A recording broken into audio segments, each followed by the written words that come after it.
안녕하세요. 수원 영상미디어센터 강사 이승준입니다. 이번 강의를 통해서 저희는 아이폰 혹은 아이패드 그리고 맥북 혹은 아이맥을 활용한 사진 영상 편집을 배워보도록 할 겁니다. 저희가 사용할 것들은 아이폰이나 아이패드 그리고 이 아이맥에 있는 기본적인 앱들, 사진 앱과 그리고 아이무비를 활용해서 사진과 영상 편집을 배워보도록 할 겁니다. 이번 강의는 총 4개의 강좌로 이루어져 있는데요. 첫 번째 강의는 아이폰과 아이패드 안에 있는 사진 앱을 활용해서 사진 보정하는 방법을 알아보도록 할 겁니다. 그리고 두 번째 강의는 맥 에어, 맥북 프로, 아이맥 안에 있는 사진 앱에서 사진 보정하는 방법을 알아보도록 할 겁니다. 그리고 세 번째 강의는 아이폰과 아이패드 안에 있는 아이무비 앱을 활용해서 동영상 편집하는 방법을 알아보도록 할 겁니다. 마지막으로 네 번째 강의는 맥북 에어, 맥북 혹은 아이맥 안에 있는 아이무비 앱에서 동영상 편집하는 방법을 알아보도록 하겠습니다. 많은 사진 편집 혹은 영상 편집 프로그램이 있음에도 불구하고 이 사진 앱과 아이무비 앱을 사용하는 이유는 이 두 가지 앱이 무료이기도 하고 또 가장 기본적인 기능들을 아주 잘 탑재하고 있기 때문에 이 두 가지 앱만 사용하더라도 충분한 사진 보정 그리고 영상 편집을 할 수 있기 때문입니다. 저는 아이패드를 활용을 할 건데요. 처음에 아이패드를 켰을 때 나오는 화면입니다. 저희가 오늘 배울 부분은 맨 위에서 왼쪽 세 번째 칸에 있는 앱이죠. 사진 앱을 켜주도록 하겠습니다. 사진 앱을 킨 상태에서 보게 되면 제 아이패드에는 지금 총 2장의 사진이 나와 있는데 이 2장의 사진을 활용해서 사진 보정하는 방법을 알아보도록 하겠습니다.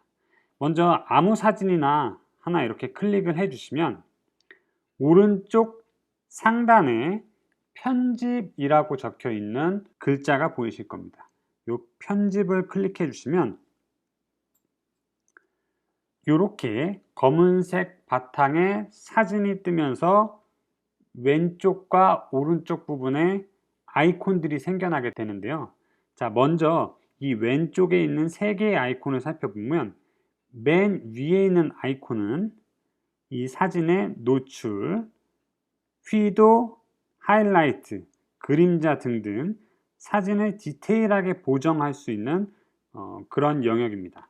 자, 그리고 두 번째 아이콘을 클릭을 하면 오른쪽에 여러 가지 스타일의 사진들이 나오게 되는데 자, 선명하게, 따뜻한 톤, 차가운 톤, 드라마틱 이런 필터들을 적용시킬 수 있는 영역입니다. 이 필터는 내가 원하는 대로 그냥 내 사진이 이런 느낌이면 좋겠어 하는 것들을 적용해서 클릭을 해 준 다음에 완료를 누르기만 하면 사진의 보정이 끝나게 됩니다. 근데 저희가 오늘 할 건 필터를 씌우는 게 아니라 조금 더 디테일하게 보정하는 방법을 알아볼 거기 때문에 다시 편집에 들어가면 오른쪽 상단에 빨간색 글씨로 복귀라고 되어 있습니다. 이 복귀를 눌러주시면 원본으로 복귀를 할 수가 있습니다. 자, 다시 편집으로 들어가서 세 번째 아이콘을 살펴볼 건데 세 번째 아이콘은 내가 사진의 어느 부분을 자르고 수평을 어떻게 맞출 것인가 하는 부분을 선택하는 그런 영역입니다. 사진을 보정할 때 가장 먼저 하면 좋겠죠. 이 세 번째 아이콘을 눌렀을 때 이 오른쪽 부분과 맨 윗부분이 아이콘들이 나오게 되는데 맨 위에 있는 아이콘부터 먼저 살펴보도록 하겠습니다. 취소 오른쪽에 삼각형이 있고 좌우로 화살표 방향이 있는 아이콘을 누르게 되면 사진이 좌우로 반전을 하게 됩니다. 그래서 내가 사진을 오른쪽으로 내가 반전을 시키고 싶다, 왼쪽으로 반전을 시키고 싶다 할 때 이 아이콘을 활용하시면 되고 그 오른쪽에 사각형이 있고 화살표가 하나 있는 아이콘을 누르게 되면 사진을 회전시킬 수가 있습니다. 자, 그리고 그 오른쪽으로 쭉 가서 네모난 사각형이 여러 개 겹쳐 있는 아이콘을 누르게 되면 원본의 형태 혹은 정방형의 사진, 9:16 등 이 사진 앱에 내장되어 있는 비율대로 사진을 선택할 수 있게 됩니다. 그래서 저희는 내가 원하는 만큼 이 사진 비율을 선택을 할 수도 있고, 그 다음에 정확하게 1:1 비율로 정방형의 사진을 만들어낼 수도 있습니다. 그 다음에 이제 오른쪽에 있는 세 개의 아이콘을 살펴볼 건데, 첫 번째 아이콘은 사진의 기울기를 조절을 할 수가 있습니다. 자, 이 기울기 조절은 어느 때 쓰는 게 좋냐면, 예를 들어서 바닷가에 가서 수평선을 맞춘다거나 혹은 지평선에 수평을 맞출 때 이 수평 도구를 활용하면 좋습니다. 두 번째 아이콘을 클릭을 하게 되면 사진의 윗부분을 늘어나게 할 수 있고, 밑으로 내리면 아랫부분을 늘어나게 할 수도 있습니다. 그리고 세 번째 아이콘은 왼쪽으로 혹은 오른쪽으로 사진을 늘릴 수가 있습니다. 이 두 개의 기능은 딱히 사용할 용도가 그렇게 많지는 않을 것 같습니다. 혹시라도 내가 사진을 찍었는데 다리가 좀 더 길게 나오는 것처럼 보이고 싶다 했을 때 살짝만 늘려주면 다리가 조금 길어 보이게 나올 수 있게 되겠죠. 자, 지금까지 두 번째 필터 영역과 세 번째 자르기 영역을 적용하는 방법을 알아봤는데요. 지금부터는 첫 번째 영역에 있는 볼륨 조절 모양 아이콘을 활용해서 보정하는 방법을 알아보도록 하겠습니다. 오른쪽에 자동, 노출, 휘도, 하이라이트, 그림자, 대비, 밝기, 블랙 포인트, 채도 등등 여러 가지 영역들이 있는데, 이 각각의 영역이 어떤 것을 의미하는지 알아보고 이것을 선택했을 때 어떤 변화가 사진에서 일어나는지 확인을 한번 해보도록 하겠습니다. 사진 보정에서는 이 조절 부분에 있는 노출과 밝기 등등을 조절하는 것이 가장 중요합니다. 맨 먼저 이 자동을 누르게 되면 사진 앱이 알아서 보정을 시도해 줍니다. 너무 밝은 부분이 있다면 약간 어둡게, 너무 어두운 부분이 있다면 약간 밝게 해서 노출이라든지 휘도, 그림자 등등 사진 앱이 분석한 이 사진의 특성들을 자동으로 보정을 해주게 됩니다.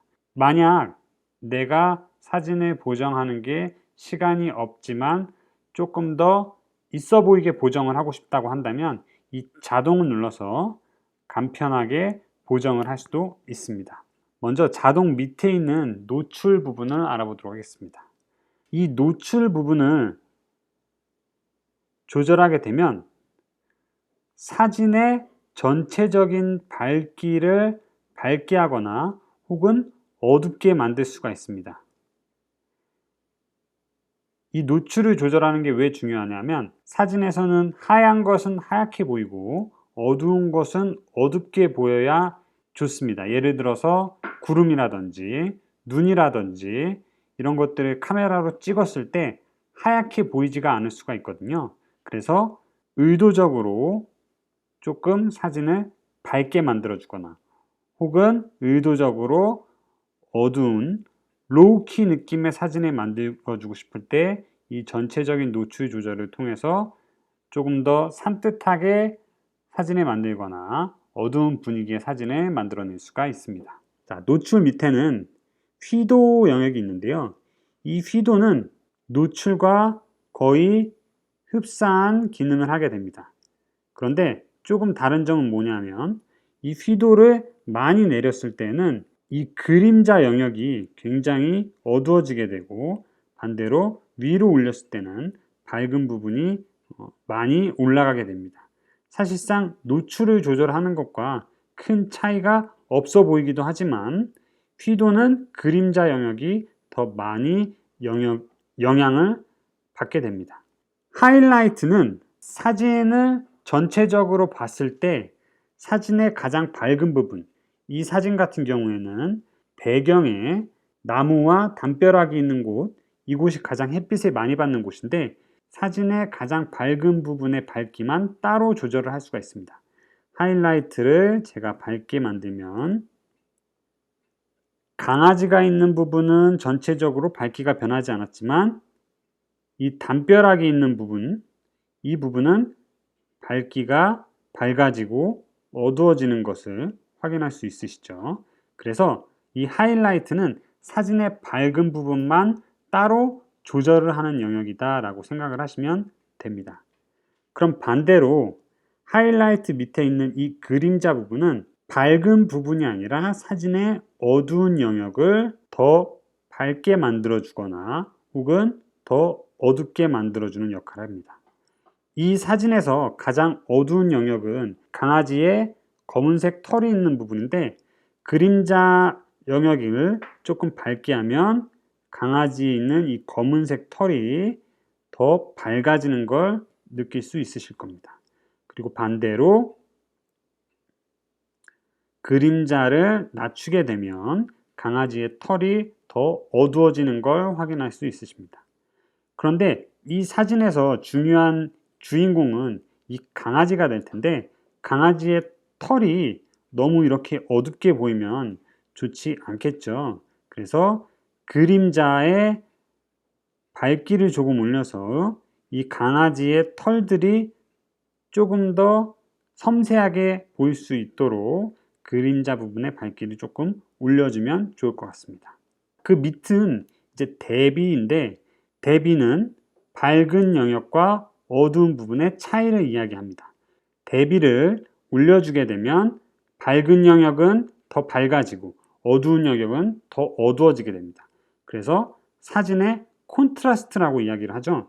이 콘트라스트가 굉장히 진해지는 걸 볼 수 있습니다. 반대로 대비를 내려주게 되면 밝은 영역은 조금 더 바래지고 어두운 영역은 반대로 더 밝아지기 때문에 사진의 콘트라스트가 약해진다라고 이야기를 합니다. 이 밝기 조절은 전체적으로 노출을 조절하는 것과 비슷한 역할을 합니다. 그래서 밝기를 조절해서 노출을 조절하듯이 만들어 주시면 되고요. 이 밝기 밑에 있는 것은 블랙 포인트라고 하는데 이 블랙 포인트는 사진의 가장 어두운 지점을 맞추는 겁니다. 그래서 그림자 영역을 조절하는 것과 비슷하다라고 생각을 하시면 돼요. 이 블랙 포인트를 올려주게 되면 어두운 영역만 선택해서 더 어두워지고 반대로 블랙 포인트를 내리게 되면 어두운 영역이 조금 더 밝게 나오게 됩니다. 이 사진에서는 굳이 블랙 포인트를 쓸 필요가 없지만 이 블랙 포인트를 사용하는 시점은 역광에서 인물이나 대상의 실루엣만 보이게 하고 싶을 때 이 블랙 포인트를 사용하시면 명확한 실루엣을 만들어낼 수 있습니다. 블랙 포인트 밑에는 채도가 있는데 이 채도는 색의 진하기를 나타냅니다. 이 채도를 올리게 되면 전체적인 사진 안에 있는 이 색깔들이 진하게 나오게 됩니다. 전체적으로 이 사진의 빛이 노란색 빛깔인데 이 노란색 빛은 더 노랗게 나오고 강아지의 황색 털도 더 노랗게 나오는 것을 볼 수 있습니다. 채도는 색의 진하기라고 이야기를 했는데 채도가 0이 된다면 당연히 자연스럽게 흑백이 되겠죠. 사진이 좀 더 쨍하게 나오는 걸 원한다고 할 때는 채도를 살짝 올려주면 조금 더 선명한 색의 사진을 얻을 수가 있습니다. 이 채도는 어느 때 가장 효과적이냐면 바닷가에서 바닷물이 파랗게 나오거나 하늘이 파랗게 나오고 싶을 때 이 채도를 조절하게 되면 색이 더 진해지기 때문에 파란 하늘이나 바다가 더 푸르게 나올 수 있게 됩니다. 채도 밑에 색 선명도를 조절을 하게 되면 이 채도의 대비가 두드러지거나 혹은 약해지게 됩니다. 채도랑 조금 다른 점은 이 색 선명도가 그 색의 진하기에 관여를 하지만 색 선명도를 가장 낮췄을 때 색이 0이 되지는 않기 때문에 이 색 선명도를 낮추게 되면 이런 세피아 톤의 사진을 만들 수가 있게 됩니다. 약간 오래된 느낌의 사진을 만들고 싶을 때 색 선명도를 낮춰주면 세피아 톤의 사진을 만들 수가 있습니다. 그 밑에는 따뜻함이라고 되어 있는데 이 따뜻함은 색 온도와 관련된 이야기입니다.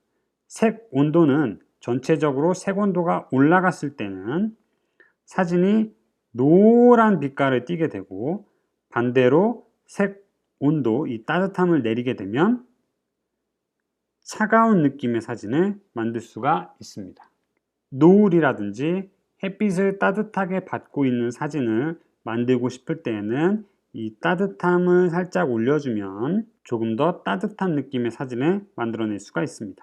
색조는 보통 우리가 틴트라고 얘기를 하는데 녹색과 자주색을 만들어낼 수가 있습니다. 자, 색조를 올려주게 되면 전체적으로 자주색, 붉은 기운이 감도는 사진을 만들어낼 수 있고 반대로 색조를 낮추게 되면 녹색 톤의 사진을 만들어낼 수가 있습니다. 색조 밑에는 선명도가 있습니다. 이 선명도는 사진의 입자를 좀 더 또렷하게 만들어주는 역할을 합니다. 그래서 제가 조금 확대를 해서 이 강아지 눈동자에 주목을 하고 선명도를 좀 올려보겠습니다. 그러면 사진의 입자들이 더 선명해지면서 또렷한 느낌의 사진을 만들어낼 수가 있겠죠. 반대로 선명도를 다시 내리게 되면 원래의 형태의 사진이 나오게 됩니다.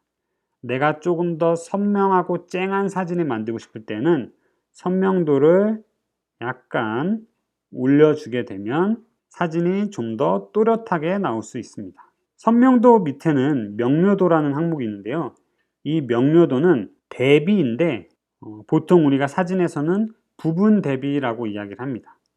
부분 대비가 조금 더 강해지고 조금 더 약해지는 역할을 하게 되는데 이 명료도는 언제 가장 많이 쓰냐면 예를 들어서 다큐멘터리 사진에서 인물들의 주름이 더 선명하게 보이게 됩니다. 그림자 부분이 조금 더 강조가 되기 때문에 이 명료도를 조절하면 좀 더 다큐멘터리 같은 사진을 만들어낼 수가 있습니다. 그리고 노이즈 감소는 지글거리게 표시되는 그런 부분들을 좀 더 이렇게 뭉개주는 역할을 합니다.